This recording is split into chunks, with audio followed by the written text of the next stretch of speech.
Good evening, ladies and gentlemen. Welcome to the Scrutiny and Improvement Committee on the 3rd of April 2018. First on the agenda is to appoint a Vice Chairman for the committee. The procedure on this, Tony, am I allowed to nominate Vice Chairman? Yes, any member of the committee can nominate. Okay, so I'd like to nominate Councillor Mark Wesley to be Vice Chairman of the committee going forward. I take a seconder. Councillor Pitchard, thank you. And committee members, four of us, we're in agreement. Thank you. Secondly, to sign the minutes of the Scrutiny Improvement Committee held on the 6th of February. I believe, Tony, there was a matter arising from... Yes, Chairman, on page 7 of the papers, it's to do with the rolling programme, which is a number issue. So the paragraph underneath rolling work programme was at 29th of January. Was agreed to remove assignment. It should be assignment 24, not assignment 16.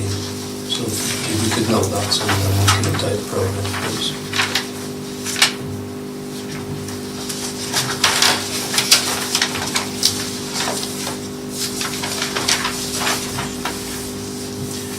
Any other amendments to the minutes?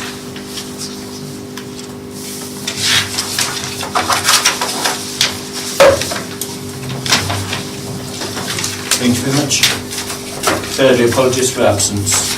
Apologies received from Council Richard McCall, Chair. Thank you. Other than that, legal in attendance. Declarations of members' interests. Does anybody have any interests to declare? Can I just check? I won't be here for that part of the meeting. But remember, I am chair of the T-Decal. It's always better to be safe than sorry. I'm planning not to do so. I know you did request to be at the top of the agenda, but effectively you are at the top of the agenda, Councillor Guildford. So Councillor Guildford is here to give us an update on the Daventry North arrangements as we move towards the new waste and recycling arrangements. Okay then. So I haven't done a PowerPoint presentation, but I've just done various notes and brought a couple of things along to show you. So basically, introduction, as we all know, excuse me, this is a massive change and an enormous project. It's a huge challenge. We've been rebuilding the depot, changing from, the AIMI contract to a new joint venture, changing collection services. There's limited resources, and we're still trying to manage the current contract with, as usual, little cooperation from AIMI. So it's challenges all around. Not forgetting we have the added pressures of the cycle tour in June and being the finish. So as is mentioned, resources are limited, not endless.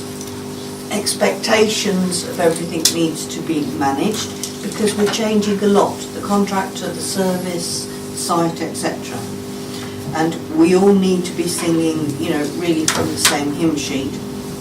And also DDC are managing their budget by moving to a joint venture and the 1, 2, 3 service. That's how we've been able to keep costs under control. And with anything new, there will be some initial teething problems, but we have got plans in place to deal with these issues. So first of all, let me tell you what's happened on the staff front.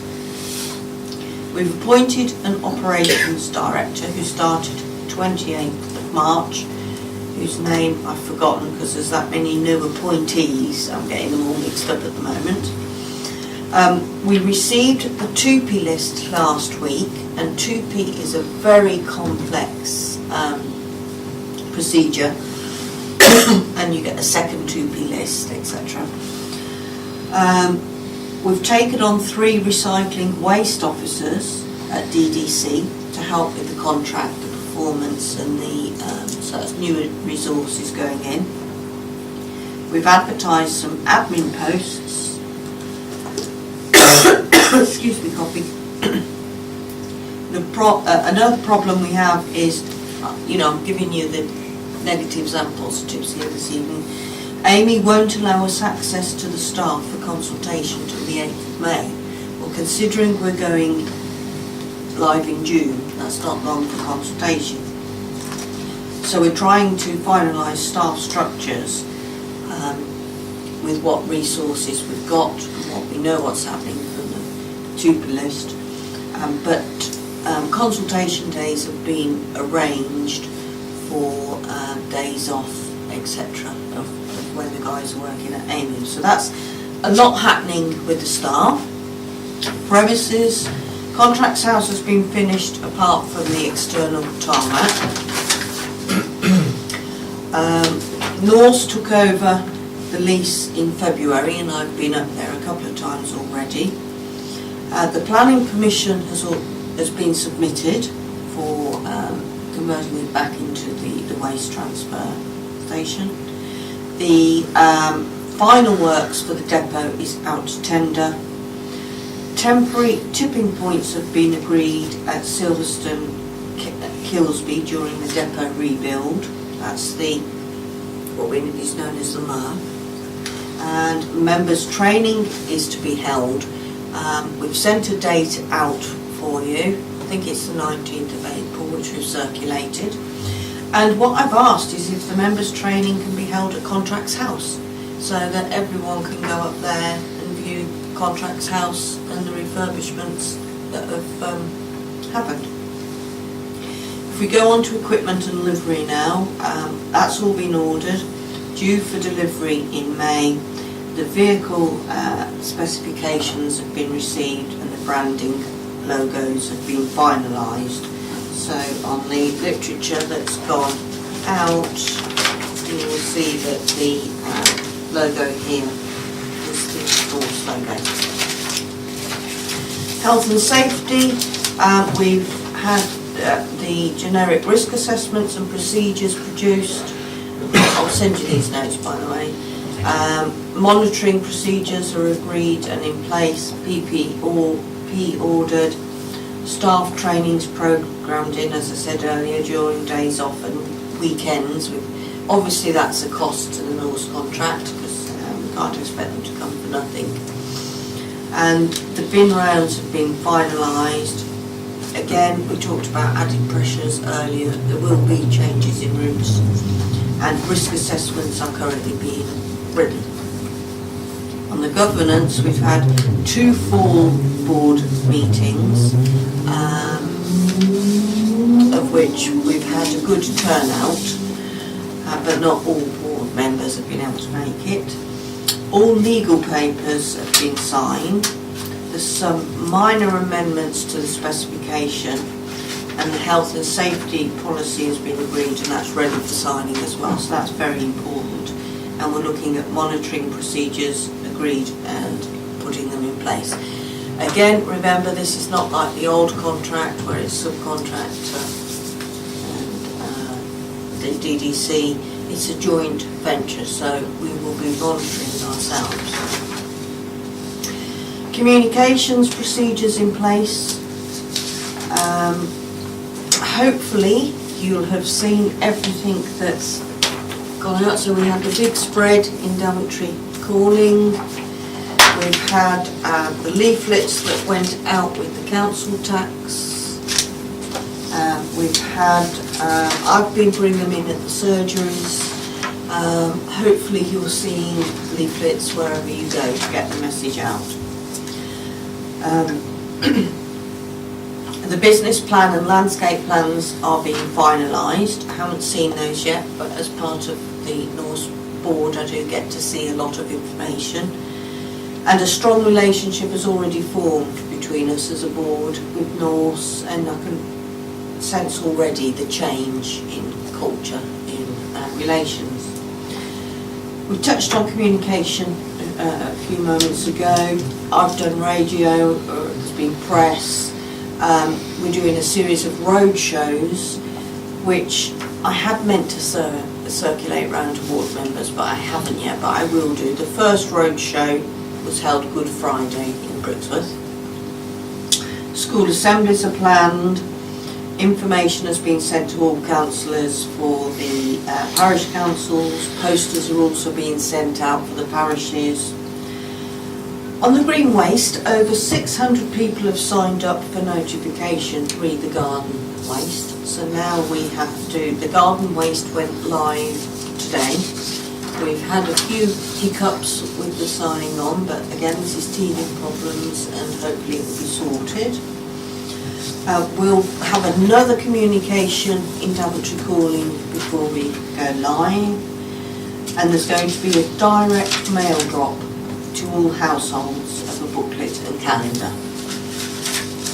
Some complaints have been received about the proposals, but to get it in perspective, I asked for the amount of complaints that have been logged. And when you think we have 37 households and 88,000 residents, we've got... so it's at 37,000 households. 37,000 households, 88 residents. We've had 39 comments and feedback, and we've got 31 at complaint stage 1. So 31 of that percentage is minute. Wherever I go, everyone's positive. All the parish councils, they're all asking, at the beginning of the year, could it not be brought in earlier in June? We're looking at an app for bin day notifications. That will help, for example, where the council's closed, like we've had over the recent 4-day period, but bin collections may still be going on. So there's an app that goes straight to them. If we go on to the waste collections themselves now, as the bin rounds have been finalised, the thing to note here is there's no Saturdays. It's Monday to Friday. There's fewer collections on a Monday. 37,000 new recycling bins have been ordered and delivery starts April the 17th. So it's important I get this message out to all members now so that they know what's happening in their ward. Calendars are being produced in late May. We've agreed a leniency for the first 3-week cycle because there will be issues where people haven't signed up for their green bin and say they've missed the message, or they've put the black bin out, or they've never received a calendar and they've never seen any of them. That will happen. But as I said, we've recruited some waste officers direct from the Northamptonshire Waste Education team, which has been a bonus. That's everything on waste. Now I have got the other here. I don't know whether you want me to pause or just finish off on the cemetery and markets and others. Yeah, I think if we take a few questions On the waste. that section. Yeah. Chair, I have just a couple of questions if I might. Yes, certainly.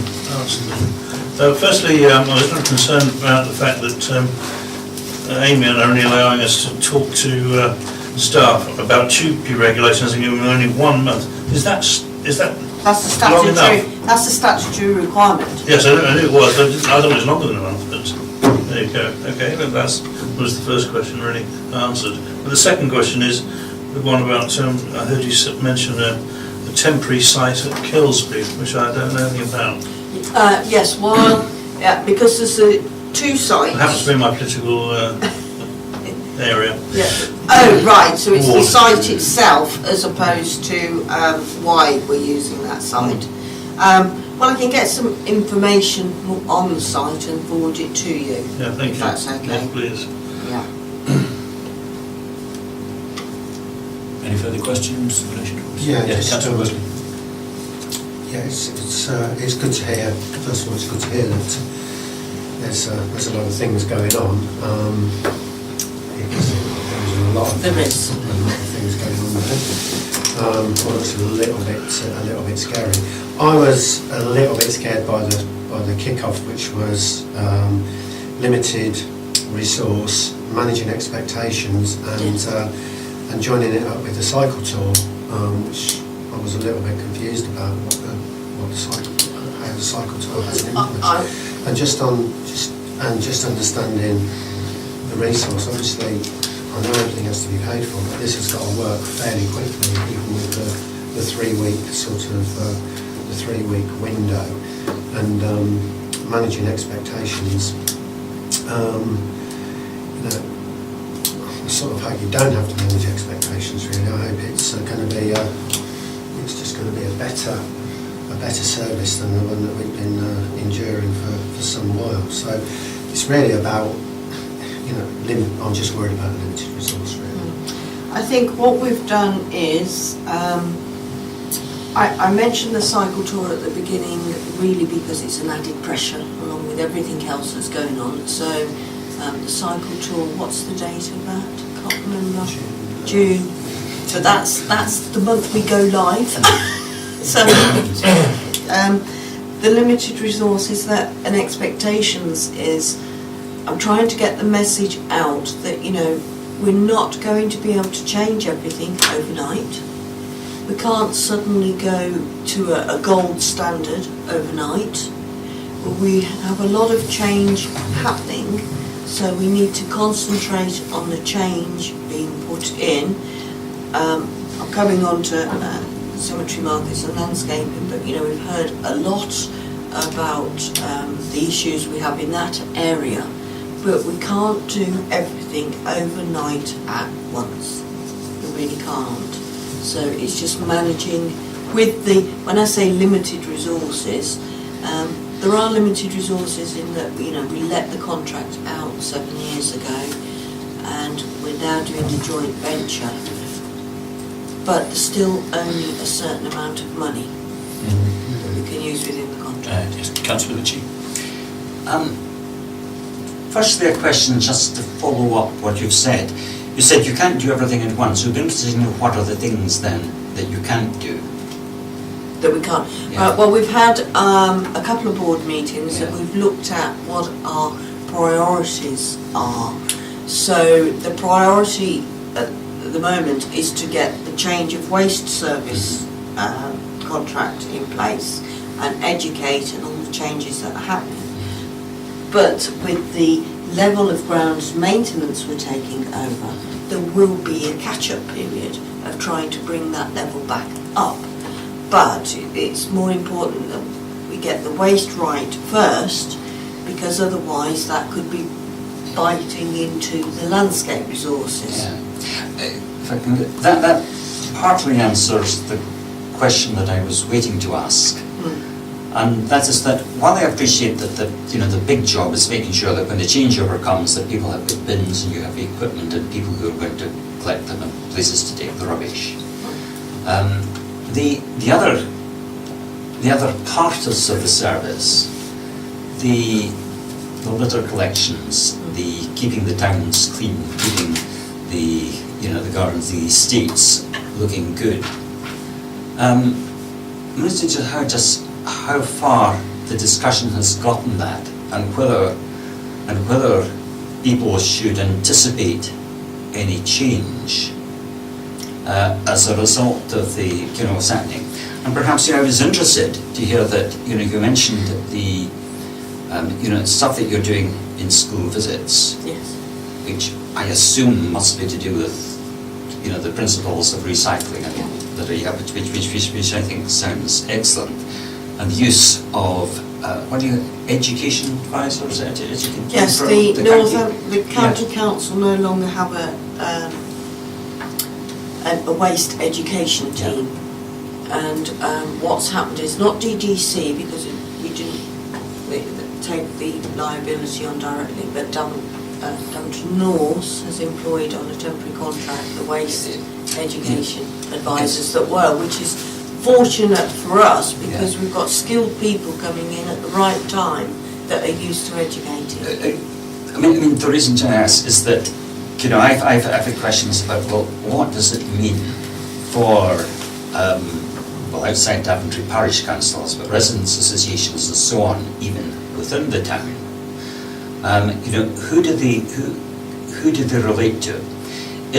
Are there going to be specific members of staff that are designated to deal with relations with communities that have got bigger issues of fly tipping in particular parts of the town or their villages, or whether it's to do with cleanups they want to organise, or special things that they would like done, or special education programmes that they would like run? Okay, so it's At the moment, it's the education team that we've been successful, so that's really all about education. Once we have the 2P list, once we know what resources are coming over, once we've put an organisational structure in place, then we'll know what we can dedicate to and what officers or what personnel there will be to take calls, etc. Until we have the 2P information in full, then it's a bit difficult. Councillor Pritchard. Thank you, Councillor, for that information. Just a couple of questions actually. Now, you've had some complaints, Tier 1 complaints. I just wonder what they surrounded around. Is that prospectively about the new contract, or is that current provision? No, it's about the charging for green waste. Green That's waste, what okay. So the non-statutory Yes. with.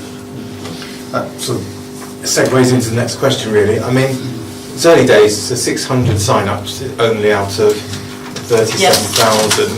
Of course that increased to what number we don't know. But that ties in with a couple of questions I have really. One is,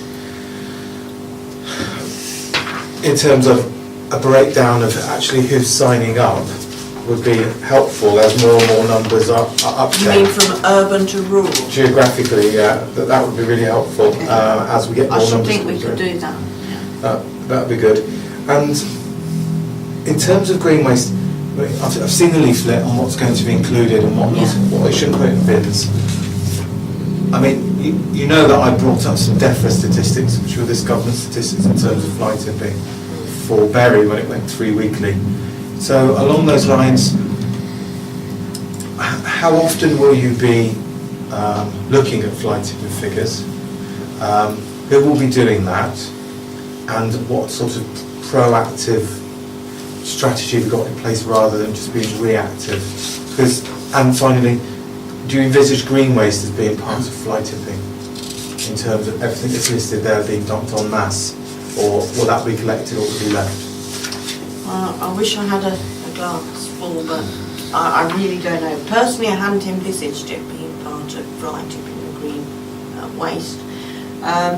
I only get the odd comment as I go around. Only time will tell how many will sign up. All we can go by is where it's been implemented elsewhere and they've had, over the 50% figure sign up.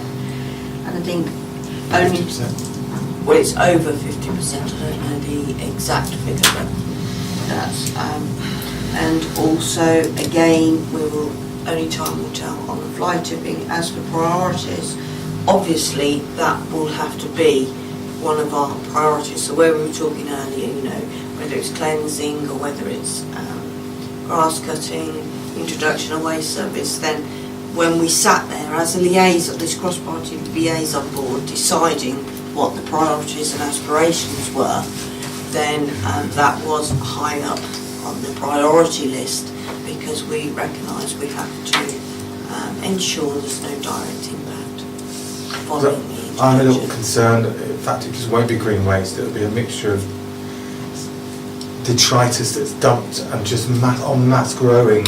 It's not going to be taken away. That may or may not happen, plus we're on major routes in and out of the town. My ward is Welton and Braunston. Already seeing episodes of fly tipping already along the A361. As recently as a week, sofas and all sorts of things. And it's just making sure that those numbers are disseminated and we're seeing trends rather than kept it. If I could just reassure you a little bit, we've already, the personnel that are in place, made contact to get representation on the county-wide group where, highways and everywhere are, because some places need road closures, etc. So there are already efforts in place trying to look at that area. Councillor Wesley. Thank you, Chair. Sorry I didn't mention earlier, it's partly been answered here. On the green waste, just going back to the numbers, is there a critical mass which is going to make it impossible to run this? Because if it's only 600 at the moment, let's just say it's 600 bins and that rises to, say double 1,200 bins. Is that enough to actually make it work and the economics of it to make it work? Or does it become more costly? And then what happens? And also, you can also see what's going. I know I haven't got a crystal ball, but come June and you're in the middle of grass cutting and hacking away hedges, you can see people going, oh crikey, I've got no brown bin here, and I'm just about to do my garden. Can I have one? You can see thousands of people come the third week into June saying, I want a brown bin and I want it now. And it's managing expectations around that. You can just see, in fact, you can just see terrible problems. And then, of course, when I haven't got a brown bin, I know this is crystal ball, but it ain't my fault. I dumped it on the side of the road. District council didn't give me a bin in time. You can almost see and hear the consequences of this. I'm not sure what we do about it, but it would be nice if the board had a few ideas on getting everything into gear on that, really, because I think there will be a massive uplift when we're into the contract as opposed to before. Yes, there is a critical mass figure which I haven't got to hand. I can try and find it and forward it to you. I think it's really important that everyone knows that and knows what are the consequences if we don't hit it. I mean, that's got to be understood, and the strategy for either getting over it or telling people they can't have a brand new. Well, the strategy has been to, really publicise, hopefully. I think everyone's seen that. It's got the strategy, the strategy's got to work as well, hasn't it? And Yeah. obviously at the moment it doesn't appear to be got into gear. Oh, well, that was only to sign up for an expression of interest, not the actual sign Well, up. that's sort of even worse, really, in a way. We will be promoting, the green bin. The brown bins, as I mentioned earlier, we've already ordered lots of brown bins. Well, it's a sticker you have, isn't it? Yeah. That you have with the brown bin. Sorry, and are the others being taken away then? Well, the residents are being given the option of either keeping them for their own use, or we will take them away if they want them. Councillor Robertson. Thanks, Chair. I was just going to ask how this new scheme, joint venture, impacts on our policy of large waste collection. Right, okay. And then I think there's one question I didn't answer of yours, is that we're envisaging a lot of calls in June, so there are additional resources going into the call centre to take those calls. Okay. Right, the large bin policy. That has been abused in the past. There is a policy being looked at as we speak. Any change in policy has to come through the council anyway, but it's going to be more about monitoring the current policy, but there will still be a large bin. Large item collection is what I was talking about. Oh, a larger, I thought you meant the large bin. No. No, yes, that's still there. Yeah. There's no change in that. Did I say large bin? I may have done. No, you did say large items. Sorry. So I just asked, obviously the way forward for people to carry on having green waste collections is that they register, they make their payment, we send them out a sticker to put on their existing bin. Yeah. Are there any protocols in place for abuse of that? People stealing the stickers? Well, the bins stickers when you they haven't paid? cannot remove, Okay. I'm told. I will be putting that to test when I get title on my own bin. So don't worry there. And I am also going around the roadshows, trying to get around the roadshows myself. As you know, I'm very hands-on, shall we say. Okay. But if, say, a neighbour was to steal a bin with a sticker on and a complaint was registered, what would we be doing under those circumstances when they haven't paid for that collection? Right, well, I'm sure, knowing how neighbours work, they probably know another neighbour who pinched their bin, and they'd probably say the address, so we can always trace back the bins to the address. So on the in-cab technology we can do audit checks, that sort of things, as go round. Interesting. Okay, I think we can move on to the next. The next bit, so, presentation. cemetery and markets, so we're taking that completely back in-house, the bookings of. That's not going out to North because of the issues we have had there. Staff are currently being trained, new booking systems installed. Again, procedure and processes are being written, and procedures in place for dealing with issues and policy complaints. In conclusion, I wanted to role reverse and say how you can help. So this is a corporate DDC service that everyone needs to support. The change is happening. Touched on it earlier, expectations need to be managed. We can't resolve everything overnight. I know we touched on it earlier about when I said limited resources, but you know, decisions have been made to help DDC manage its budget, so resources are limited. The residents that are complaining about the 1, 2, 3 policy, we need to make them understand the reasoning behind it, and just to reinforce why we've taken this route. So, thank you for that, and hopefully I haven't bombarded you with too much information. Question from the councillor. Yeah, Yeah. sorry, I thought I was going to hear a little bit more about the sundry, the other parts, like the grounds maintenance and... Well, I touched that sort of links in with the waste, in that we are going to try and run them more as a tandem service so that they work more closely together. But that is not a priority at the start of the contract, because we have to get the waste up and running. See, But there will be a I understand that. I mean, sorry Joe, my concerns, I did raise this in the chambers, you know, about what people are actually paying for on this. And the residents of this town are paying a huge amount of money to uplift the service that they're already getting on, or not getting, on grounds maintenance, etc., because it's not happening at the moment. I mean, the town everywhere is strewn with litter if you walk around the town. It's absolutely disgraceful. It really is. I can't say enough about how bad it is around this town. So we're already paying a huge amount of money and not getting anything. We've had a massive uplift in that amount of money, and now we're saying there's not a resource to actually manage that as a priority. Well, you know, personally as a councillor here who's actually got to go around and face people in this town who are paying for it, I'm going to get my head torn off me. Literally, you know, I don't think we can. To me, that's not really good enough to say there's no resource to it when you're actually taking an amount of money as resource to actually do it. I mean, that's got to be done straight away, Joe. You know, we're taking money from people and telling them that it's an enhanced service to uplift it to a level of acceptability because it's been so poor. And I'm really, really passionate about this, because that's, to be honest, that's really, really annoyed me that you're actually...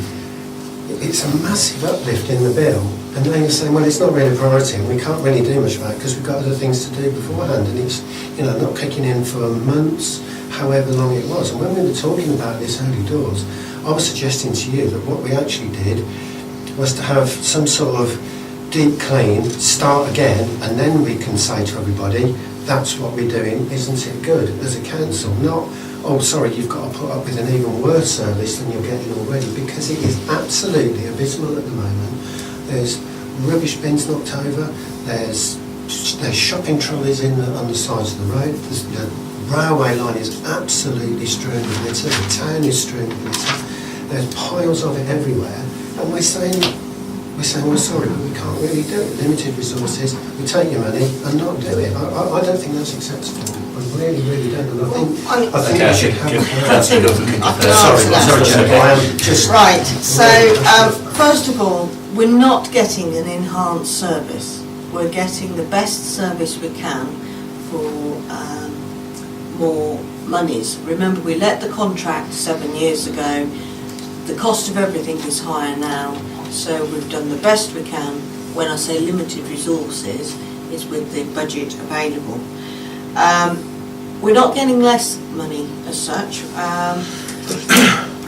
It's the way the charging mechanism works is the reason that the bills have gone up and the service, because the cemeteries, etc., some closed have been taken over by the direct parishes, and there's more finite detail available. So it's really the charging mechanism that's changed regarding the increase. That's correct, isn't it? Yeah, I think I can just help a little bit there. The method, well, not the method, but the actual allocation of special expenses has been reviewed as part of the moving from the existing contractual arrangement into the shared service, and we've been stuck with the allocations for the last 7 years, and the more recent work shows that the allocations needed to be significantly adjusted. So that the proportion paid by Daventry Town as special expenses was uplifted. You could argue that it has been undercharged in the past. Undercharged, yeah, that's right. So it's not about a Changing more money service. for different service or less money for different service. It's about the financial formula in a sense. Did you have a follow-up, Councillor Wesley? I just don't. At the end of the day, if people at Daventry are being charged best part of £500,000 to do some work that's not being done, and I can't honestly, I don't understand what the formula is. I mean, if the formula is not right, then the formula is not right, is it? Because I think for those sort of monies and an understanding of where it is. Well, I've said before, let's see it. Let's see how it works. Let's see it on a per hectare basis, on a per square metre basis of what it actually does, how that's actually calculated and where it is. And I really, really think that everyone needs to know that. I mean, to talk about the closed churchyards moving back to parishes, that's nothing to do with the charges coming into Daventry, Joe. It really isn't. That's just a move. I'm just saying it's the whole formula. Yeah, but that doesn't make any difference to how that works. You can't say, actually, that's going back there, so we're going to charge more. I'm sorry, I just think we need to see. It's all part of the formula. Okay. I think Chairman, the way that historically the service had been charged out was grounds maintenance as a function was deemed to be a percentage of the previous contract. Now, I can put some numbers in just to illustrate the point, but please don't quote me on as it's been correct. So, for argument's sake, 30% of the total value of the contract was for grounds maintenance. Then that was allocated to where grounds maintenance was delivered. So, still the majority of that would have been done in Daventry Town. Now, what we're saying now is that we've had the opportunity, because the contractual model has changed, to look at the inputs into the grounds maintenance service, and that is why the changes, the costs have changed, because that model's been reassessed. So it's a change in a financial model as opposed to a change in a service. If I could just come in on that, you won't be getting an even worse service. You'll be getting the same service, but it's the financial model that's changed what's charged. And there will be an intention to have a deep clean and a catch-up, as we're calling it, but we can't do everything at once. It's impossible. Maybe something to revisit on another occasion. Yeah. Councillor Ritchie. I accept you can't do everything at once, but it is the case that particularly in Daventry there's a huge amount of anger at the service that we've been getting. And if we're required to tell the constituents, look, we're getting rid of Amy, we're going to have a new service, and what we can promise is it won't be any better, is what you're saying. It won't be any You're worse. saying, well, you're basically by implication. But by implication, this is a change that is an administrative, managerial change. Yes, there is a change for the better in that you have one bin in which you can put your bottles and cans. People are going to welcome that. But beyond that, it doesn't deal with the number of people that are angry about the rubbish in the streets, and you know, I know the number of places that are round about little belts of woodland and parkland within the town, that you can, particularly this time of year when there isn't shrubbery there, when there aren't leaves, you can see just how much rubbish there is. And if you're saying that, look, you know, we can't, you know, that's a separate issue. All we're doing is changing the people who are paying for the lorries. That's not what I'm saying. I'm saying we've had to prioritise. It will change our service, but we can't change everything at once. What we can do is, for example, we're putting together a landscaping plan and a grounds maintenance plan and a cleansing plan. That's all being worked on as we speak. I'm going out with them to go round to find what we're calling hotspots. So we want to identify the hotspots, the areas where there is significant issues, and then we're going to give them priority over the other areas.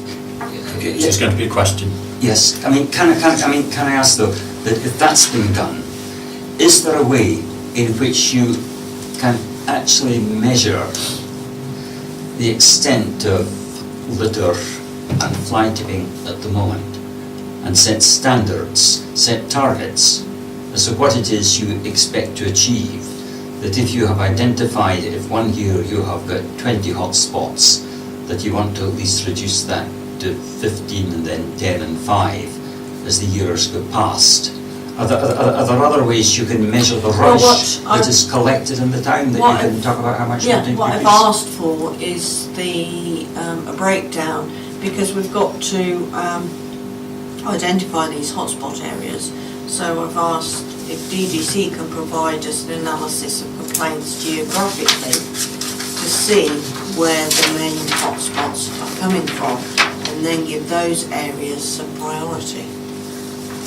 And is there any work that has been done elsewhere that gives you know, a sort of balance as between when it is best to spend the expenditure on cleaning up rubbish, fly tipping, litter in the streets and things, the balance between that and the value of educational work? I'm sure there will have been, but there's nothing I can quote to this evening, but I'm sure there will be.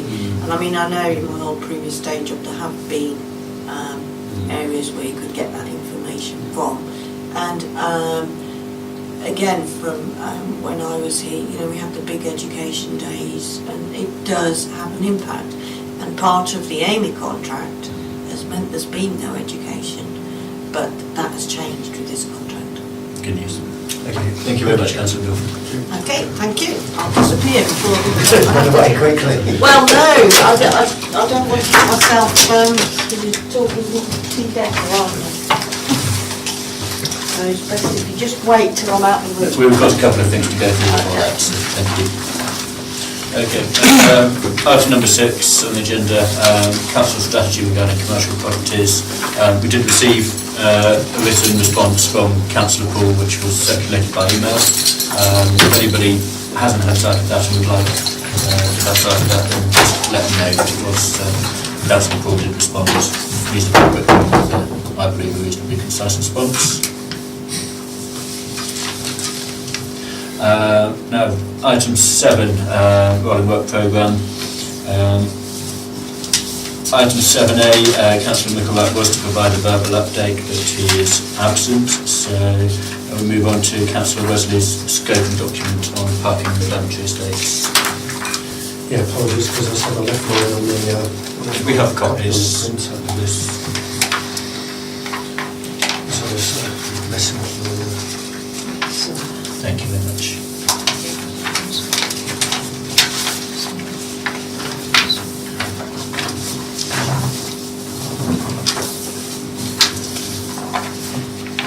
Thank you. Briefly talk us through the... Well, obviously, I picked this one up from from a previous, when it was in a previous life, through Councillor Pritchard and Councillor Ritchie. So Councillor Ritchie had done a little bit of work and sent me a very, very comprehensive list of things that he would like this committee to look at. It was extremely comprehensive and quite daunting. So I appreciate the work, and I hope I extracted out the parts that I thought were probably doable, because I think it's a lot of work, and just to put them in here.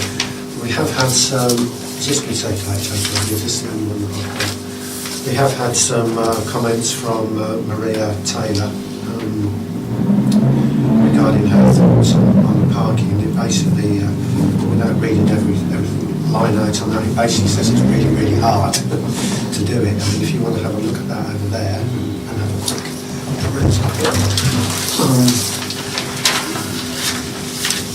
It is a lot of work, and I think looking at the prelim stuff that Councillor Ritchie did, I think that was basically obvious.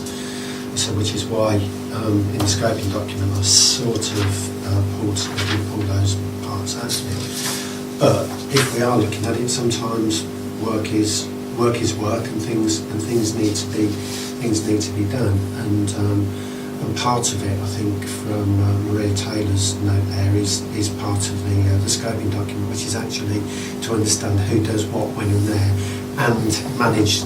And to use the term we've already heard today, manage expectations about what is possible, practical, and the ability to do it. Because actually, if we all know that, then we can actually help.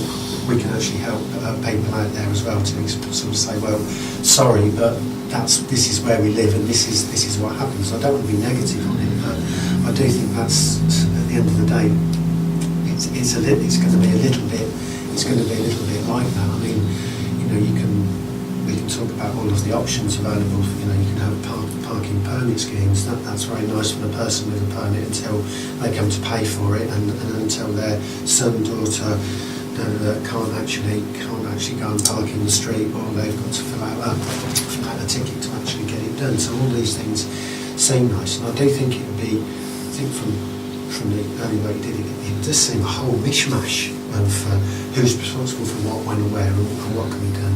And in particular, I think that the main side of it for me is possibly the safety, health and safety side, and the controls of that, to ensure that that is maybe policed and looked at as some sort of priority. So I still think I can understand the comments there, but I still think it's a valid piece of work that we look at.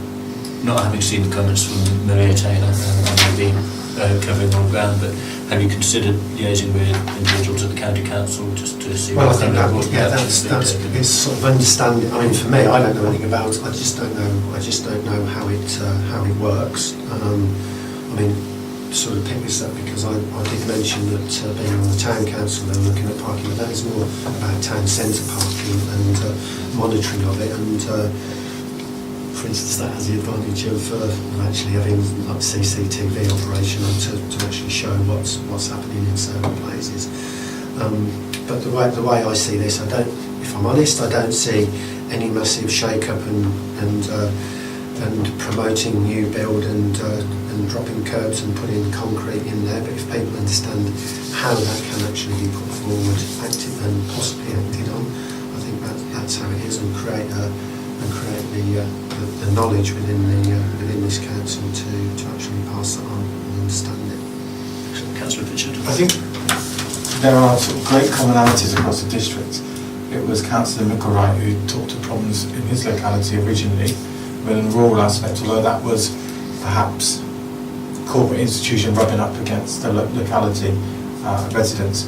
But can I just ask you, because I know you're going to focus on Daventry, that those nuggets of wisdom and those bylaws and what you can and can't do, would you mind disseminating those to the parishes as well? I think absolutely.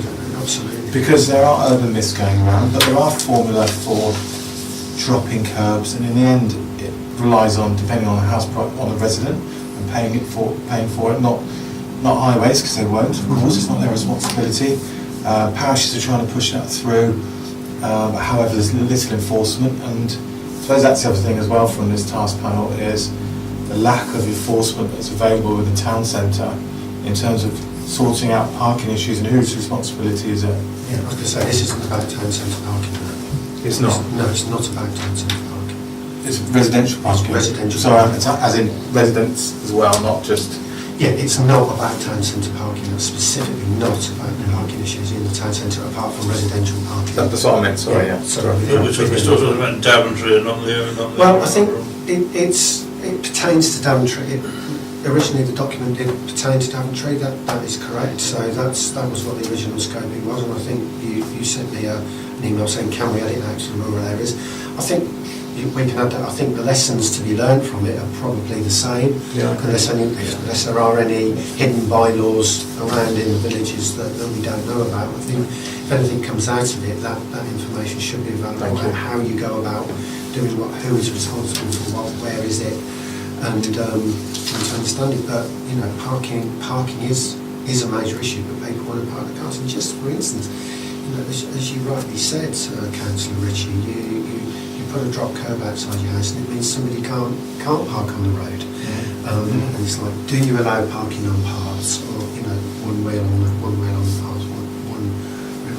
What level of tolerance do you want? Because one of these tolerances is another man's annoyance, and it's actually trying to understand the right balance there and about what people do actually want. Because in the same street, I don't want any cars on the road apart from mine,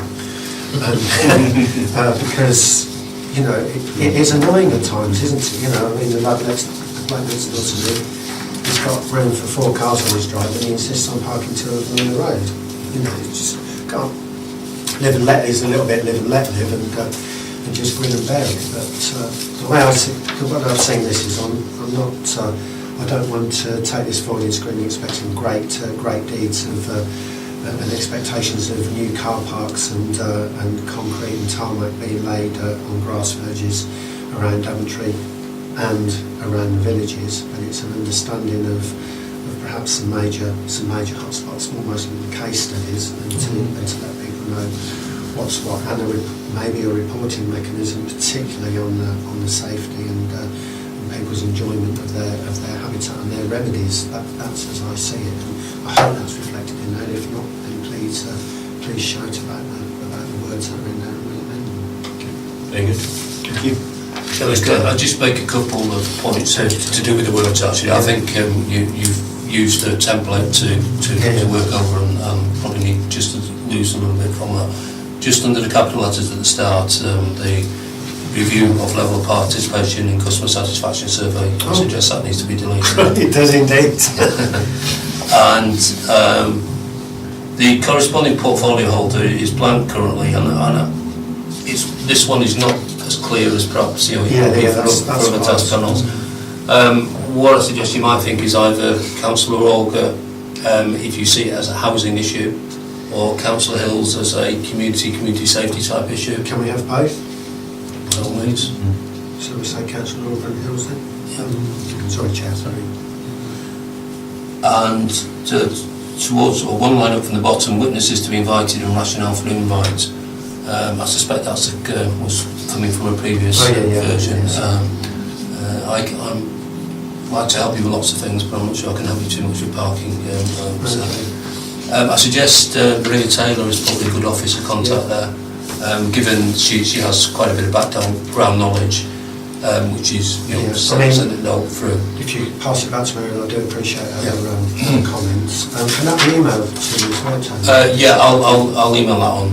If you could, and if you could thank her as well when you see it, I will thank her and I'll reply to that, and hopefully we'll arrange a discussion with her to go through those points and to understand it. Okay, and I think just one other point there, you might want to include other agencies. I know it's a bit vague and perhaps we ought to be more specific, but in Maria's notes she does talk about the other agencies involved. Where are we talking about here? Sorry, it's on the same line, witnesses to be invited. She mentions the county council, housing associations, the police were mentioned also in this document. Okay, yeah, that's fair enough, yeah. Yes, Councillor Pitchard. Sorry, what when I meant town centre, it's just kind of a global thing. I meant residents where people live around the town centre. But it does make me think now that because highways have a lot of responsibility for roads, paths and things, who's got responsibility for the problems in the town centre and the infrastructure then? I mean, are there problems? As far as I know, yes, there are problems. So whose responsibility is it to the strategy, the infrastructure, the development? Is it not the councils in terms of our town centre? Because surely that at some point that needs looking at separately. So, Councillor Robertson first, I believe. I was just going to say that this is going to sound rather strange, because we're starting in our little parish to view on-street parking as a benefit rather than as an adversity. And the reason for that is we have some very wide roads which get clogged up with parking and therefore slows the traffic down. And it's a very good way of slowing traffic down. It's just, I just thought I'd mention that. It's an odd thing to say, but Just give me reading Maria's notes, I think she did highlight that. That's exactly what I'm saying. One man's problem is another man's bounty. You know, it's sort of everything on parking cuts both ways. So it's an understanding of who looks after what, the permissible and not permissible. What are the remedies around that? Is there anything that we can have in place to actually look after that? And I see that going on. As far as the town centre goes, I was just saying, when I picked this up, this was residential parking around the station, not the town centre. Just a little bit of general... Highways' view of on-street parking is quite straightforward. They view streets for the rapid flow of traffic. That's all they're interested in. For some reason, I don't know why. I've got no idea why. Just on the general parking thing, just on the global things that are happening, I believe from our training course last week on housing, there was a mention of there actually being the rules and regs on new developments and on builds for the amount of parking, because we currently don't use the NCC adopted preferences for or whatever for that. So Daventry District Council is actually looking at that as to be part of the planning rules about new developments and their parking. And that would be, for instance, have an impact on developments within the town centre that we've seen going through or would have had. Just on another aspect, the town council, the parish council of Daventry is actually doing a piece of work as well on town centre parking. I think that would be maybe a useful document just to maybe tap into as we go forward. But everything expands beyond where you want it to, and so I think I wouldn't really want to put town centre in that. I think it has got its own issues. Just to turn into Councillor Pritchard's point, I think you were almost talking about strategic planning in terms of infrastructure. I know that the District Council does play a role in that. I don't know if you're able to enlighten us, Tony, as to where the statutory duty lies. I think the statutory duty lies with the County Council, is my understanding. But certainly in terms of any new development or changes to development, then parking would be considered as part of that proposal. So it's then part of the planning process that we would get involved in. And certainly where we're promoting development, where we'd be keen to deal with parking as part of that development. I suppose what I'm asking is that if we look at projects individually, they're not the sum of all their parts. We need to know what the capacity is for parking spaces against the population and usage. Does that work in place? Do people look at that? It's part of the planning process, as my understanding. Having sat through a few planning meetings, I know that there was not so long ago new guidance released by NCC regarding the amount of car parking spaces per house, but it's very much guidance. But it's not adopted. It's not adopted policy. I think I'm right, Tony. If I may, if I could just read from Maria's note actually. NCC's current parking standards have not been adopted by the districts and boroughs. It is not always appropriate to follow NCC's blanket approach, particularly, for example, when dealing with a change of use for an existing building. So it would be treated, each scheme would be treated on its merits. But there is some strategic work that goes on to join these up. And certainly if we're looking at retail development, then there's quite a lot of study work that goes on to determine the amount of parking and the amount of transport that is expected to be attracted and making parking provision for it. Thank you. Okay. Thank you very much, Councillor Wesley. Moving on to assignment number 27, which is voluntary services support. Councillor Pritchard is going to just walk us through his scope. Thank you. I think the motivation behind this is most of it's fact-finding really. You hear some figures bounding around, or some figures that perhaps aren't accepted readily regarding the usage of some of the voluntary sector services and how much funding Daventry District Council provides. So, as you can see, the assignment A has Daventry District Council provided adequate funding and support. It's not just about money, financial resources. For voluntary sector services when correlated with current need and provision and the power of local authorities. So you can see, I'm not going to read it out verbatim, but there's some corresponding performance targets. But the objectives are to ascertain the usage of some nominated voluntary sector groups, either a 10-year capture, incrementally so I can represent the data, or since actual creation. We'll look at things like the food bank, which, as an aside, as we know, has relocated within a short space of time, and I know that is it Tim Cantwell has helped out with that. So thanks to him and knowledge, I know the food bank already, but that's great to see officers doing that. It's brilliant. It's such a needed resource. So, the food bank, the Citizens Advice Bureau, some other identified funded services. Now, within that, knowing that the transport has been affected in terms of provision, we've got Daventry Area Transport Act as well. They do a really vital job in terms of connecting isolated people as well as providing services. So I'm going to look at those. And what does it mean though, these services? And look at the evaluation of the impact on family and family groups, bringing in things like loneliness in the county and in the district, and also highlight any anomalies without predetermination in relation to funding and support. So that's what I want to focus upon. Look at some other areas as well.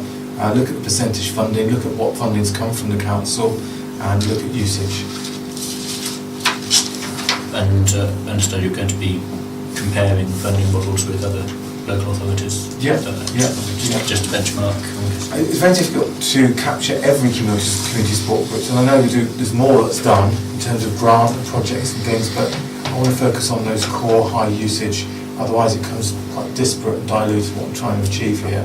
And I think it answers some questions that do pop up now and again in different agenda council meetings in terms of people questioning the usage of certain services, and I will have that statistical evidence from them directly, which, for example, I know the food bank usage has gone up exponentially in the last few years, but what does that mean? How many families are using it? Is it the same thing? That kind of information. That's it. So the methodology will be interview with key stakeholders, some data analysis, look at some policy review, liaise with the voluntary sector agencies directly, select identified local authorities. Always difficult to find a comparison. They've all been there, but I will try my best to find one that's sizable population and area. And the approach to the study will be data driven initially. Then it will be to review the structure that DDC operates with. But that is within limitations, and not included in the scope is to act beyond or in opposite to any legislation. The usual disclaimer is there. Absolutely. Excellent. Any questions or comments? So Tony, Councillor Ritchie, you've been given the floor. Thank you. I think this sounds hugely valuable, because we all think the voluntary sector does an absolutely marvellous job, but we don't actually know it in the sense of sometimes having the evidence of it. And it's when we have that evidence, we will then be in a position to see why it makes sense. That perhaps is assuming an outcome, but the extent to which it makes sense for us to actually put money through there, rather than attempting to provide services in other ways. And I think that could be a huge service. I think that it may also lead to a position where we're better able to spell out what the council wants to achieve through its funding programme, that in turn should lead to perhaps a re-examination of the criteria that are used. And I do wonder in this council about the processes that we use. I can recall that last year I raised in a council meeting a particular grant that I felt was totally inappropriate. Now others didn't agree, and democracy, some agreed, some didn't agree. But what worries me is that we have got a system where the decision had been entirely taken by officers, or so I was led to believe. In which case, if I wished to protest about that, I could only do so by criticising officers, rather than those who should be taking responsibility. There are very, very few big grant-giving organisations where, other than on the big grants, the trustees will actually be there, getting involved in the detail and deciding what grants ought to be given. But they will always have an oversight to be able to sign off what are the recommendations that their advisors and their officers have put to them. And I sort of feel that there is something that is missing in this council.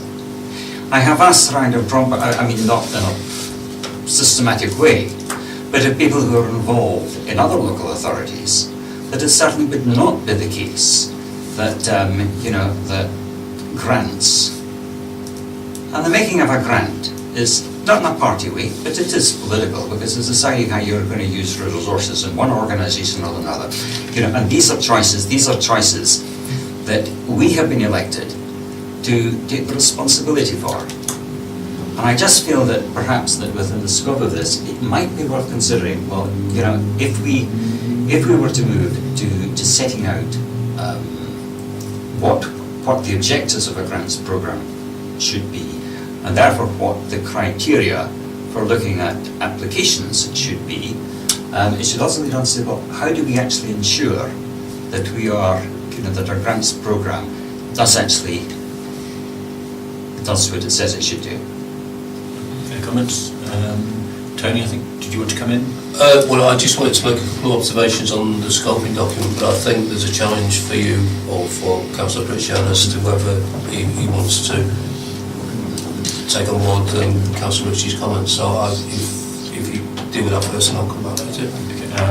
I know Councillor Wesley wants to come in. Do you want to take his comments first? It's just kind of, first of all, I think voluntary organisations are it's such an amazing thing that goes on, and I think the value that gets out of it should really, really be recognised. So any work that's done on this that can help push it forward, it's great. That goes for sporting volunteers, club volunteers, everyone. The voluntary sector is, the return on it is, your return on investment is absolutely huge. But of course, Councillor Ritchie is absolutely right. It's really, really good to understand what we're giving money for and to understand. I think that is a vital part of it. I mean, I'm involved in the other council in the town council, because some of these are actually receivers of DACT, Citizen Advice Bureau, all get grants from the town council, as did the food bank as well to a small degree. So those are all looked at, but just on Councillor Ritchie's point of view, the way that is decided, there's grant criteria, which I assume that we certainly do have a Daventry district, but that is discussed and understood by the members, and the grant is given on the merits as to whether it actually does whether it ticks those boxes, but also looking at the goal of that particular grant, about what it's actually going to provide. But also, more importantly, is actually the report as to whether they actually did it or not at the end of the day, whether they actually achieved their objectives. And presumably how efficient it is. Yeah, because the efficiency is a bit difficult, but it's quite difficult. You know, if you're giving people money, you do sort of want to know whether it is actually meeting the criteria that they think it is. And I think completing that circle is important. I think Councillor Richard was probably alluding to who gets it, why, and the wherefores, and how effective that was. And maybe there's something comes out on that side. In some ways, that kind of definitely will be about service users, amounts, types. So that will be the evidence. But can I defer to Tony just in terms of his comments, in terms of, you know, what we're talking about here? You know, let's put it on the table was Banbury Sailing Club and the allocation that went there. So it'd be good just to have a trail of how that happened. In fact, why we're here, how Banbury Sailing Club was nominated by whom, and was it an office decision or was it a committee decision? So, do you mind? No, I mean, through you, Chairman. And I think, I mean, really the issue is that, certainly from Councillor Ritchie's comments about officers making decisions on grant applications, I think, you know, Councillor Wesley really was picking up the point as well, in that there are officers, yes, officers assess applications against the criteria. The criteria is approved by council. That's how it works. Now, I think for you as a committee, or for Councillor Pritchard as leading a task panel, whether you want to review the way grants are or grant applications are dealt with as part of the task panel, I think if that's what you want to do, you probably need to, you'll specifically say that within your scoping document, because currently I don't think it's in there. No, it's not. Just so, I mean, they're very much related, I can see that, but it's a slightly different animal looking at grant applications as opposed to the funding of the voluntary services, which is a separate consideration. I agree, yeah, it is related. I think it's its first cousin. And we need to do something about, I'm with my colleague here in terms of going forward, looking at, you know, assessing the grant application against the criteria and who makes that. Yeah, and I think it should be separately, sorry, I'm trying to get off, but separately, that needs to be transparent, that needs to be publicised widely, what this district council is giving to whom and how much and how many people it benefits, because that is in every grant application in terms of users. So if we talk about efficiency, then there's a case in point really that how many people are going to benefit from that directly for that amount of money. Yeah, but it's not within the scoping. I don't think. See. What do you agree?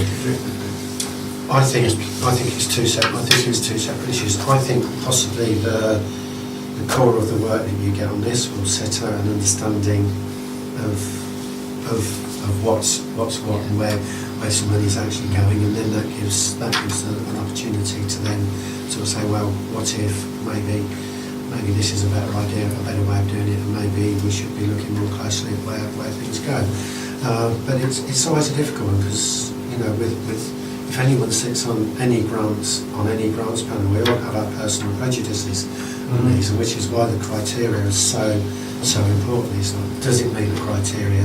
Does it match what you expect it to do? If you don't particularly like the organisation, that's sort of nothing. It's in the It's nothing to do. It is nothing to do with it, and you have to dissociate yourself from that. And it's hard at times when you actually do it. And I'm sure officers get into that position of crikey. I don't think much of this, but it ticks every single line that we've got. My personal opinion is that it would be a neater task panel if it focuses on the area currently specified, but it would possibly, without directing you too much about where you're going to go in the future, but it would possibly dovetail very neatly into your next task panel. You'd have a lot of knowledge that you'd be able to apply. Totally, yeah. And I think the criteria used by council to decide on the allocation of grants monies is, you know, a very valuable area that we could look at in the future. That would be a very good topic for scrutiny and improvement. It may well identify other authorities that have lay people, citizens, residents that come in and make that decision alongside officers. I don't know, free determination, but yeah, thank you. Good. Chairman, if I just go back to the initial comments I wanted to make. There were some management comments that were sent through as track changes, and just really for purpose of capturing the final scoping document, whether you wanted those including or not. So I did look at them. I haven't got track changes within the drawing, sorry. Thank you.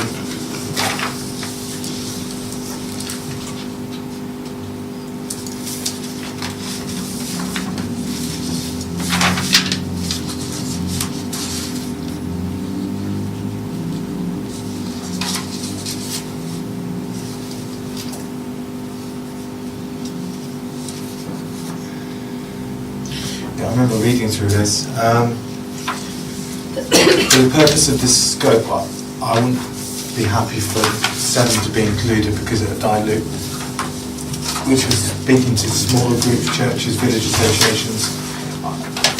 It isn't the purpose to capture all the benefit that's provided by the council. It's to look at the larger voluntary high-use service user. Is that okay? it's your task panel. But I'm always polite, Tony.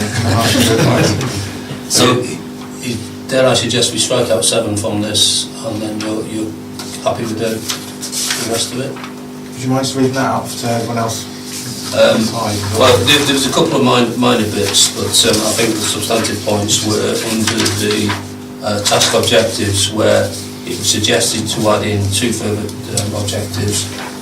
Number 6 being talk to larger local organisations that support the majority of the community and voluntary work in the district. For example, CAB, DACT, Daventry Volunteer Centre, Daventry Contact, larger community centres and village halls, for example, Malton.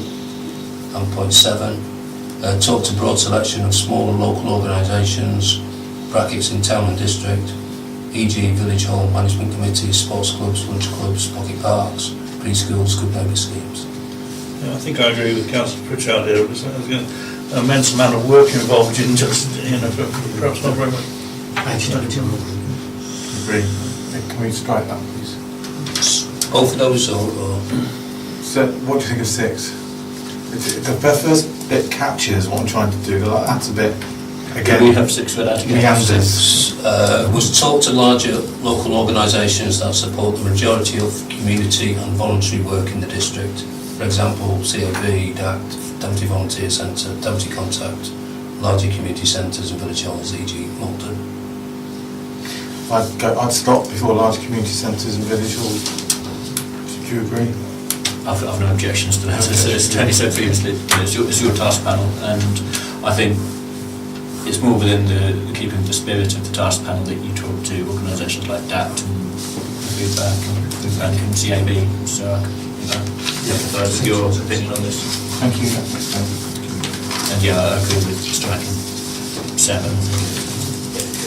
There are infinite number of small organisations, and actually capturing a representative sample of those would possibly posing some quite serious problems. It may bring up other benefits, but... Yeah, and although, at the end of Bowls Club at my village hall are wonderful people, I can't capture all their thoughts.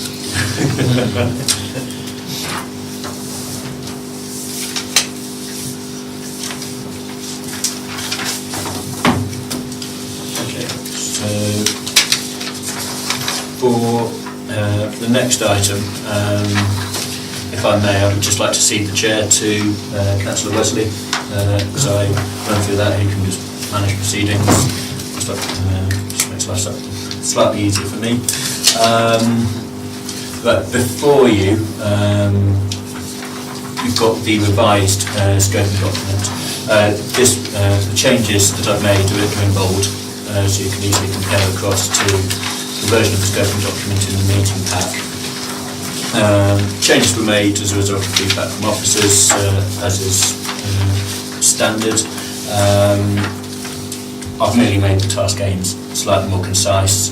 I believe they're still in keeping with the intention of the task panel, which was to take the motion put to full council last time around and consider its proposals.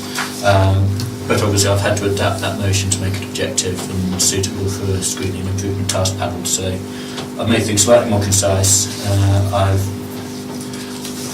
It was suggested that on the task objectives there was some duplication in 1 and 3, because the commercial interest and the ongoing financial needs DDC were almost one and the same. So I've combined the two of those into the first task objective, and then I've simply added a couple more witnesses to be invited under that section. Ian Vincent and Simon Bowers have both expressed an opinion that they'd have some valuable input into this. I mean, I don't think I need to say too much about the need for this task panel and the background to it. It is an immensely, I'm not blowing my own trumpet here, but I'm speaking purely on the basis of how many residents turned up to our last meeting, the strength of feeling expressed there. I think this is a hugely valuable piece of work and a massive responsibility for all concerned. What has delighted me so far is the number of expressions of interest in helping, not just those task members listed on here, but Councillor Robertson's going to come on board as a task panel member as well. Councillor Pritchard has volunteered, Councillor Patchett, my apologies, has volunteered his assistance, and so have several others. I've also been massively impressed by, I think I've had 4 or 5 pieces of correspondence from residents off the back of the last council meeting, and actually their willingness to help with the task panel, not, they haven't even been making demands of the task panel, they've just expressed gratitude that this is happening and willingness to cooperate with the process, so long as it is fair and considered towards them, which is, I'm so hugely impressed by the levels of pragmatism, if nothing else, considering that these are their homes and it's got to be a hugely emotional and stressful time for them. I've also been given a wealth of information by Councillor Poole, Councillor John Shepherd has also given me a large volume of information to assist initially. Councillors Auger, Poole, Morgan and others have, Councillor Guildford tonight in fact, expressed their willingness and availability to be interviewed as many times as they need to be. So we really do have the full support from everybody on this, I believe. And I think the aim of the task panel has got to be really to establish from senior officers and portfolio holders what the precise needs of the council are in terms of finance, and then establish in as objective way as possible what the needs of the residents are, what they need in order to minimise disruption to their lives, and then look for a salient compromise that will minimise disruption to both parties. I think the challenge in all of this is going to be maintaining objectivity.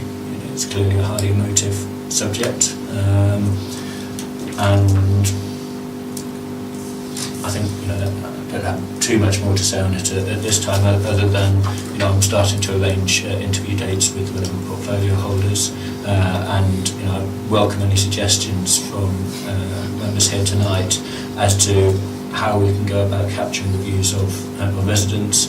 I would suggest a public meeting, more of an open day rather than a town hall meeting, so people can come and go as they like at a surgery scenario, as well as door-to-door canvassing to get views in a formalised manner. Personally, I wouldn't go that route, because I think it would just sort of enable everybody to gang up and express a view that might not be everybody's. I would sooner favour individual questionnaires to the person. Any other questions, Councillor Ritchie? I'd just like to say I've had a few comments from tenants who were at the last council meeting and said how they had reached a fairly low point until the remarks that were made by Councillor Brown, and so they were very appreciative of that, which I hope gives an opportunity for having discussion. I don't think, from my experience of the ones that I've met, a lot of guys who would naturally join up. I've got to say that it was the most amazing bit of community development that PDC has ever undertaken.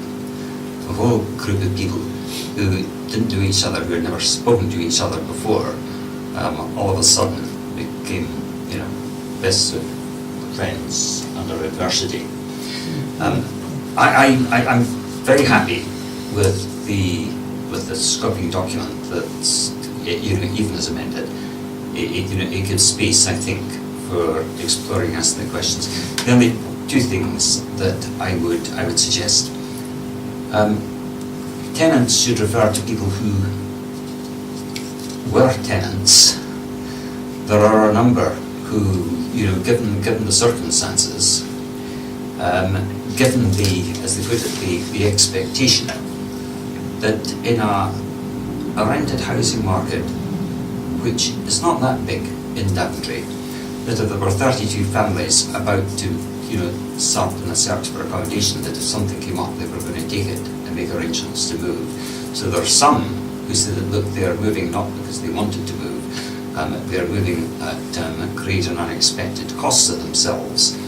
But I think that they ought to be regarded as people who, who's, provided they're in the area and want to talk, that they're in a position that they're within the scope of the project.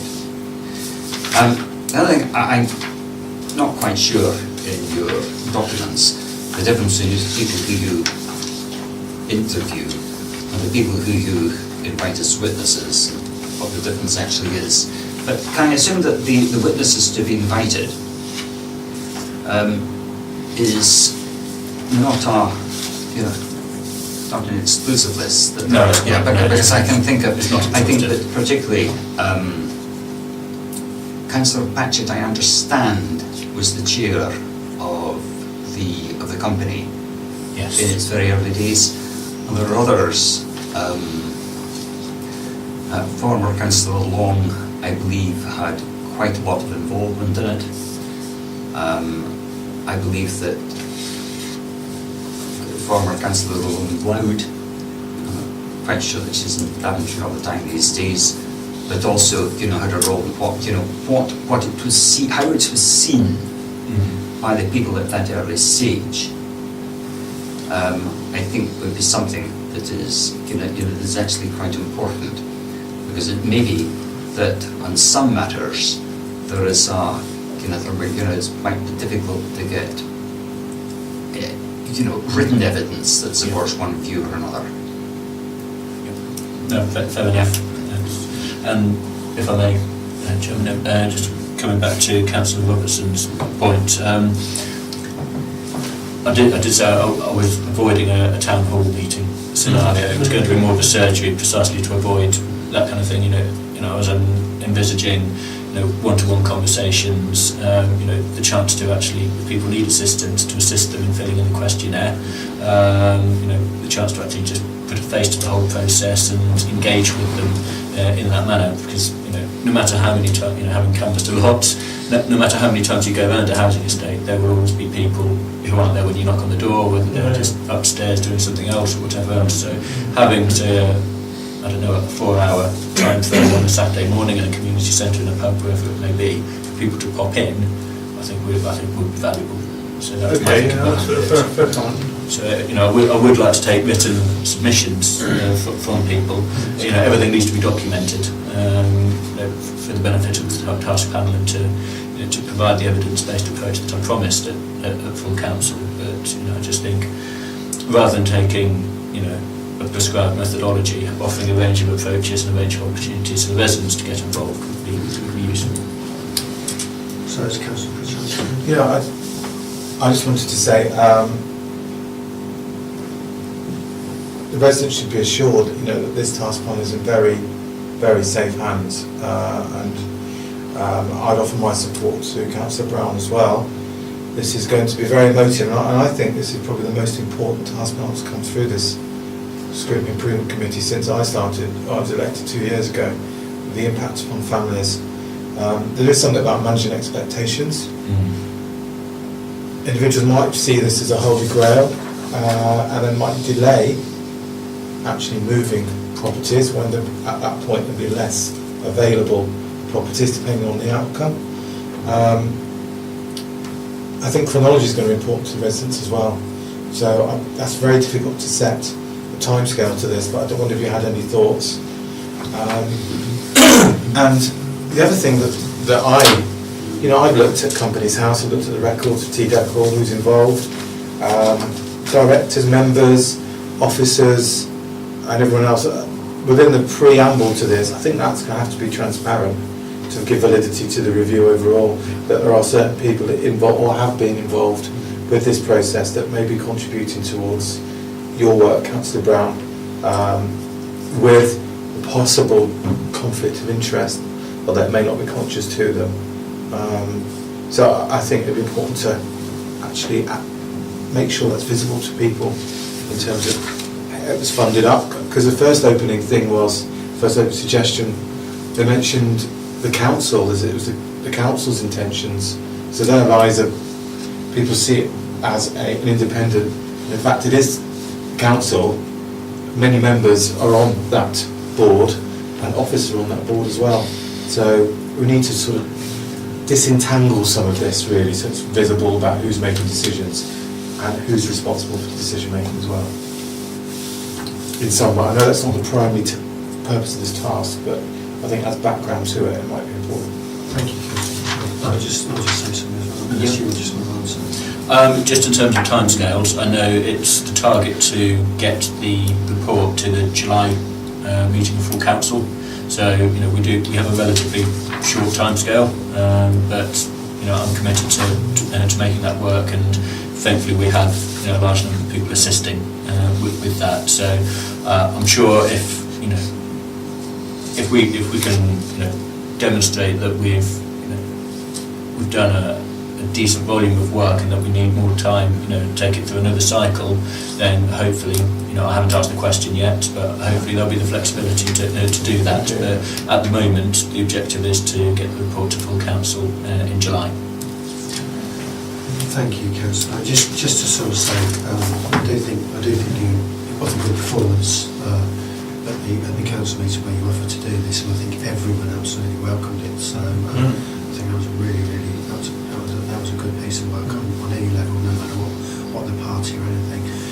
I was a little bit torn on this. I sort of, in a way, I sort of wanted to be a little bit more perhaps gutsy and succinct, if you see what I mean. But I do think it's important that it comes out as a compromise and an understanding piece of work instead of a he said, she did, and point at things. So I was sort of thinking maybe that's what I wanted to see, but I can see where you've come from, and I hope that's sort of reflected in the level of work. But I do think it's important that everyone gets an understanding of where it started and how it went from step to step, because I think it was the middle steps that actually caused the issue, where it started off as one thing, became another, and then became something else, and it all got a little bit woolly and lost in the middle. And I think it's really important that as a council we understand how that decision-making process went through. It's difficult to get into everybody's heads, but from my point of view, crikey, when it was actually put to me in the cold light of day, how that actually went through council, and what we put our hands up to. Put my hands up to that one, really, really do.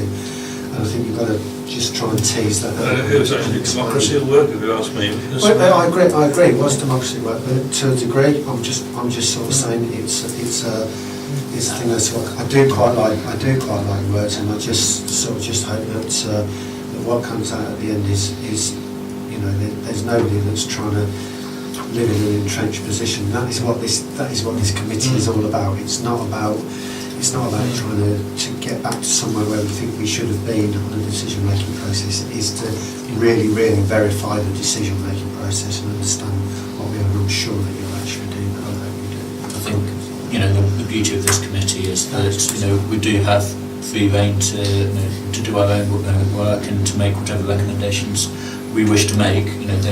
Those recommendations then go through 2 different committees before they're approved policies. So I can promise here tonight that the recommendations I make will or that the task panel makes will be, without political influence, and they'll be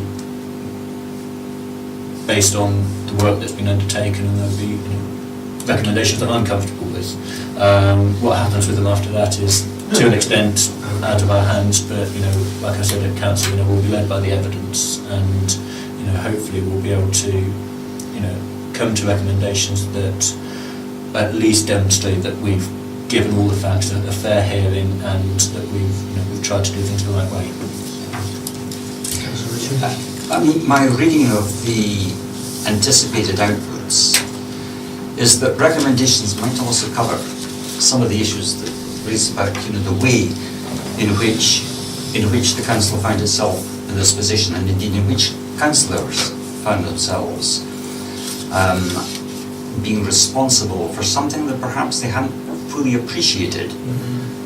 Was an implication of what actually was first spelled out in a reserved matter appendix that was sent to the end of a very, very long agenda. In the very first council meeting that I ever attended, and I've got to admit that in reading through, it had never even occurred to me that this thing, Decal, was anything to do with me or a responsibility. And I think that it may be that, that there maybe needs for recommendations, so that there is a greater appreciation from officers and portfolio holders that when papers are being put to members of council, that there is more of a flagging up of what are going to be the issues in which we are likely to have a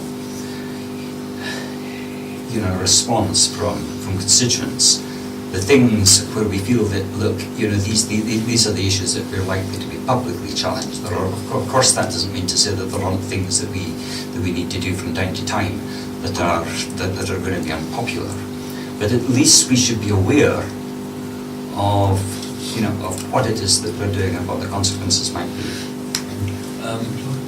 So what I completely agree with that, actually, and one thing that we maybe can learn from the county council and the way they do things is that at the end of papers there is a traffic light summary of the potential risks involved with any decision, and part of the assessment is reputational damage. And I think if we'd had a paper before us in full council where we had a red light of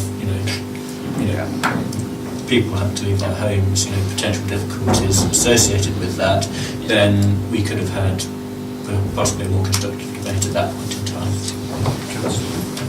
I agree, but perhaps not. But that's not the primary best example to use that institution currently. No, I did say similar. So I agree. Yeah, reputation are definitely. But to be frank, it's going to have a terrific impact on this.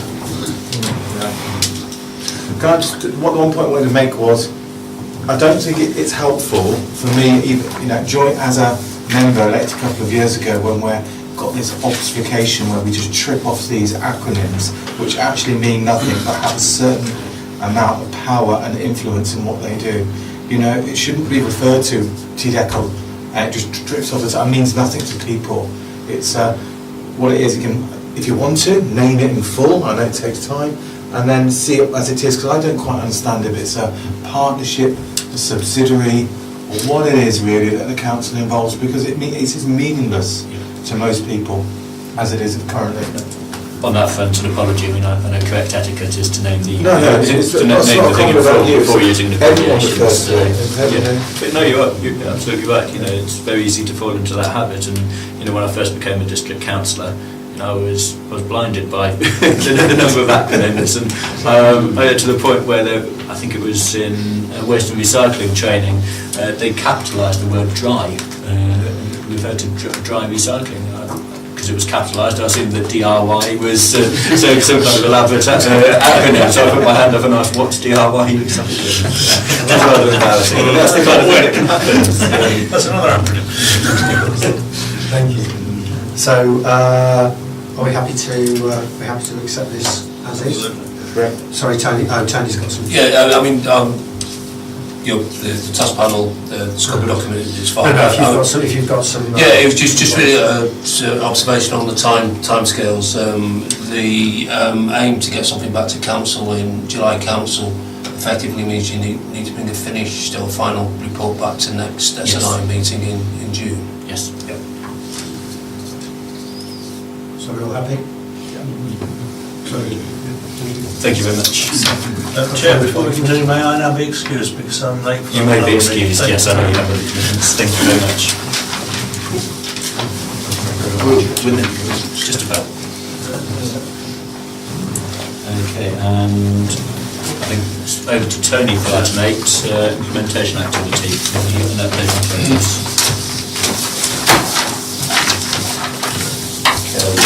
Just I'll take you through the implementation action plans, starting at page 17 of the papers. So the first one is for the rural economic role strategy. There has been a small change to this since last time, which relates to the third recommendation, and actually the changes over the page so it goes on to page 18. Just to say that 4 villages have expressed an interest in applying for funding and 1 full application has been received. So, May I ask who the full application's from? I thought you would ask that, but I'm sorry, I haven't got the information, but we'll get that information to you.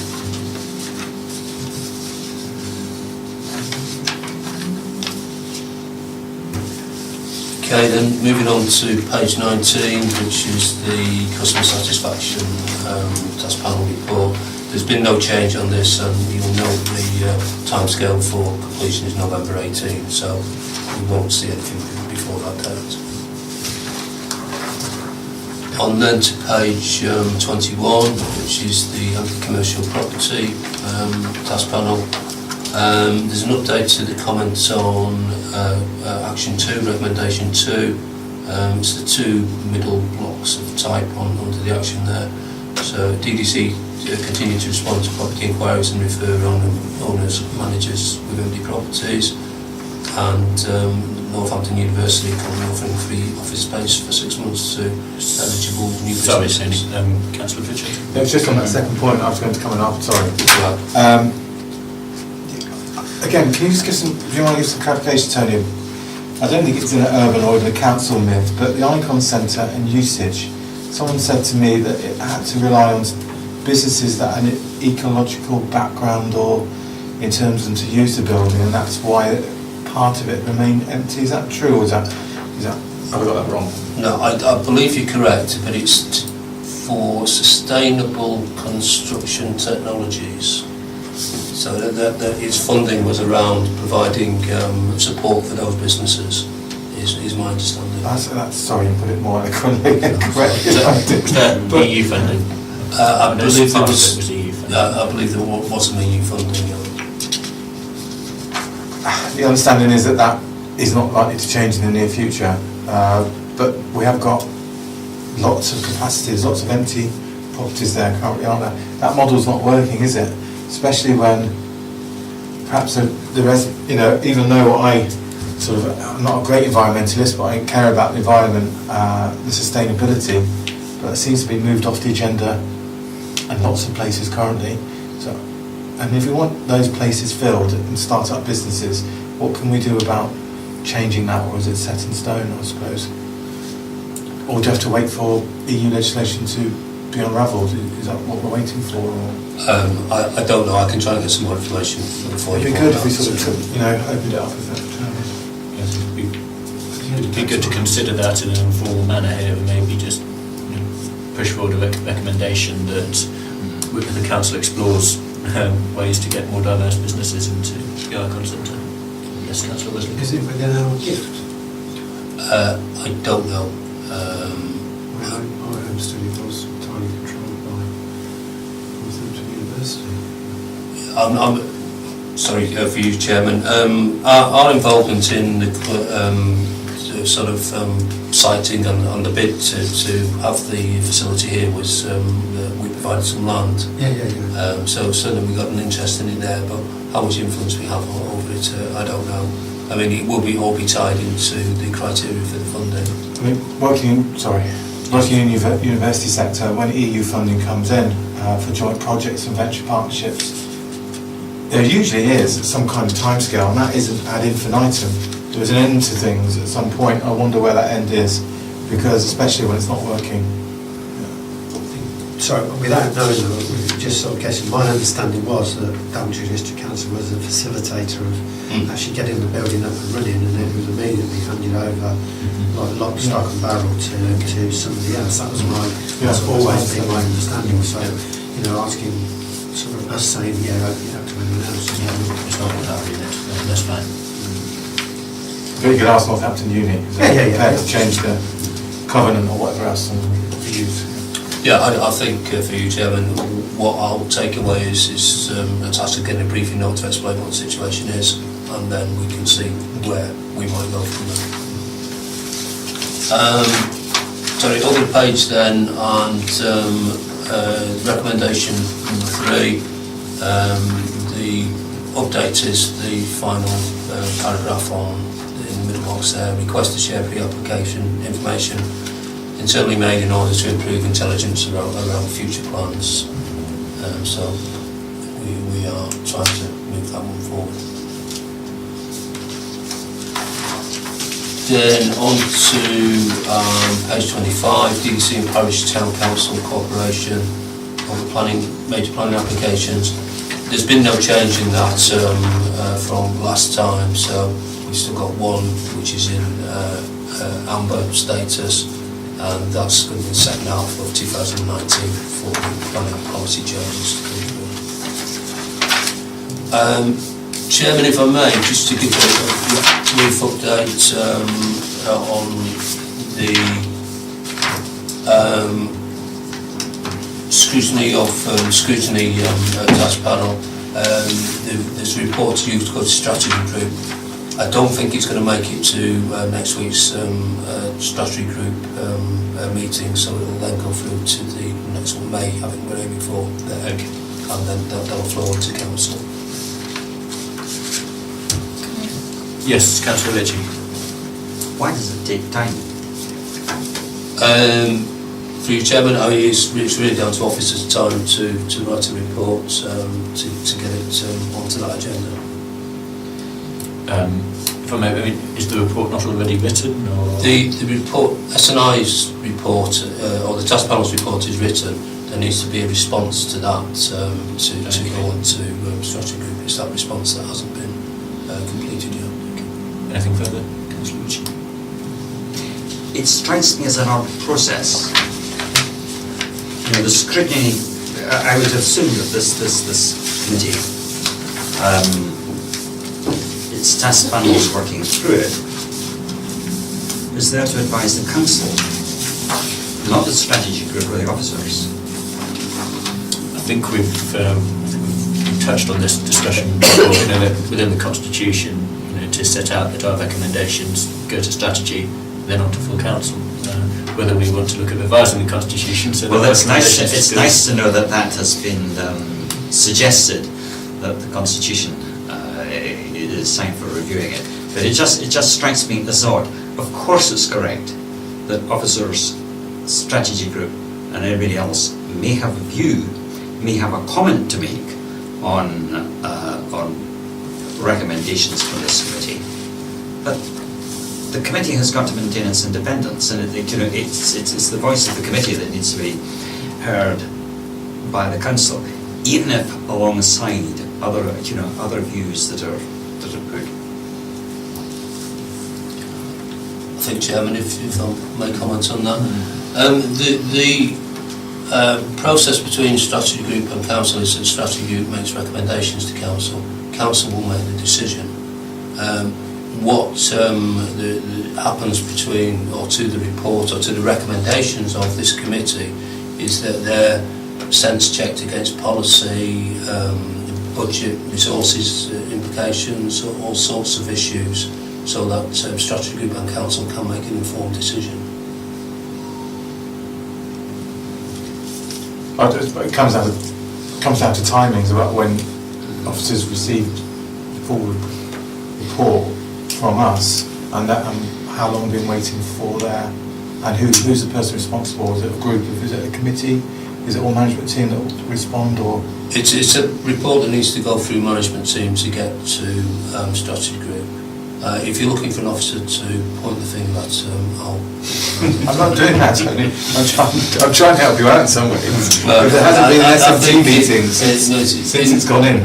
I wouldn't feel comfortable walking away from this meeting tonight knowing that that report is sat on my desk and you might be thinking it's sat somewhere else. But, which meeting is it going to be? it's likely to go to the May strategy group.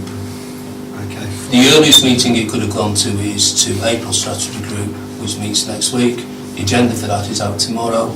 I know that that report won't be completed in time for that agenda. So May strategy group leads to which council meeting? That will go to July council. Thank you, Chair. Thank you. 1 year post-implementation activity reviews, item 9. No, Anthony? None to report.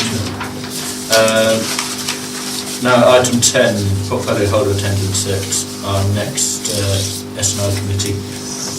Councillor Pritchard, Councillor Wesley, do you have any preferences? No, not really. I mean, I know last year around the same time we had Councillor Miller along for State of the Nation sort of address. Would we be keen on doing something similar if he's available? That seems like a good. Seems like a really good idea, yeah. With Councillor Miller's own agenda or suggestions from us? Suggestions from us, I think, is appropriate. Dare I drop it? Renee, can I just have an update on where we are with...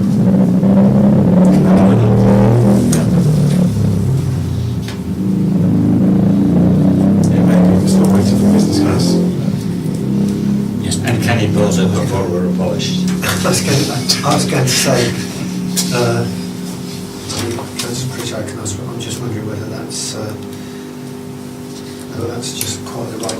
Would we like to invite Councillor Miller to give his views on an update on the progress on the unitary fund, because the Secretary of State did invite the districts and boroughs to put forward their own proposals. I'd anticipate by the time of our next meeting the Deloitte report, which we're awaiting, will be out. For those who aren't aware, Deloitte were commissioned to analyse models of unitary government, I believe, or at least analyse local government in Northamptonshire and potential future models. Hopefully we'll have made some progress on that by that time, so it may be appropriate. Yeah, I just wonder whether we can, perhaps think a little bit near the time. I don't know if you know what are the plans for having any discussion around about the, really just an exchange of views at this stage on where we stand. Yeah, I honestly don't know. Since the letter from the Secretary of State went out to the districts and boroughs, I've had nothing but privately. Yeah, I mean, I immediately contacted Ian Vincent. I mean, this was a wee even before. This was just at the stage that Max Scaller's report came out. I put it to Ian Vincent that there was a need for an early meeting so that people could simply talk and sort of explore what were the things that we needed to be thinking about over the coming period.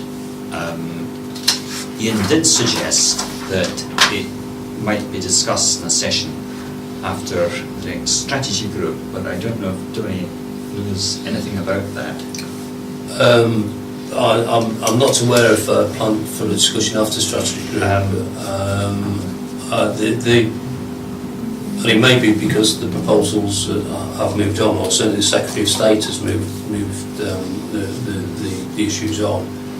Secretary of State has written to each of the councils in Northamptonshire inviting them to come forward with proposals for unitary government in Northamptonshire, but also to carry out a consultation exercise as part of their shaping of those proposals. So, the normal process for kicking off a consultation is a report to strategy group. I am fairly certain, 99% certain, there won't be one on the agenda for next week's strategy group. to them, we most likely are looking at the main strategy group. It strikes me as unsatisfactory. Having got what I thought was a bit of a brush off from you, but no, brush off. I mean, saying at that stage, the next meeting of the strategy group was at least a month away, and I felt that something should happen faster. I had a long telephone call from Chris Miller, who at that stage agreed that something needed to happen quickly. There needed to be an opportunity quickly for members to talk together. We'll all have read the various reports on what didn't happen at Northampton, about the way that they didn't respond to reports, to ignoring the big events that were about to submerge them. And I just feel that in these circumstances, we could be called equally guilty if we don't actually get together very quickly and start talking about what are the what are the responses that we're going to make.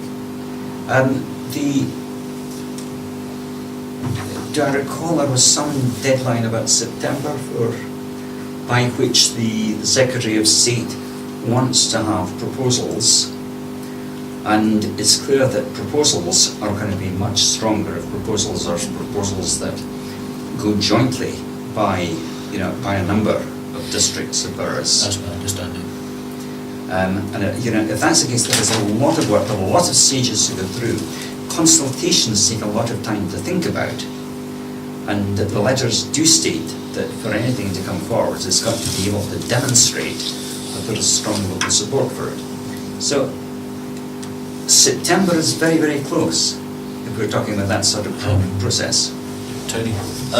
Yes, Chairman, I'm just conscious we're talking about stuff that's not on the agenda. We are, you're quite right. But if members have got a couple of minutes once the meeting's finished. Okay. So, Sorry, I was just going to sort of say, as welcome as the sort of the thought process goes, we were talking about getting Councillor Miller here to chat to us, and I think we'll be happy to have Councillor Miller. And I think if we get Councillor Miller here, then we can actually talk to him about that. The Canal Arm is a potential reorganisation. I raised the issue only because I wouldn't have wanted it to suggest that we felt that we didn't need to hear from Councillor Miller on these issues until the next meeting. I think you just said we should be hearing from him before that. If we're scrutinising, the scrutinising has got to be able to say that, look, we think that you should be here, you should be talking to all members with as much information as you can possibly share, so that there's an opportunity for all members to contribute to the thinking. Okay. And I suspect that we're talking about an issue in which you may find that there is, I'm not sure of the Lib Dem, but by which there is a lot of agreement. Absolutely. Okay, so I think we'll agree to about Councillor Miller. And urgent business, there is none. So, concludes the meeting.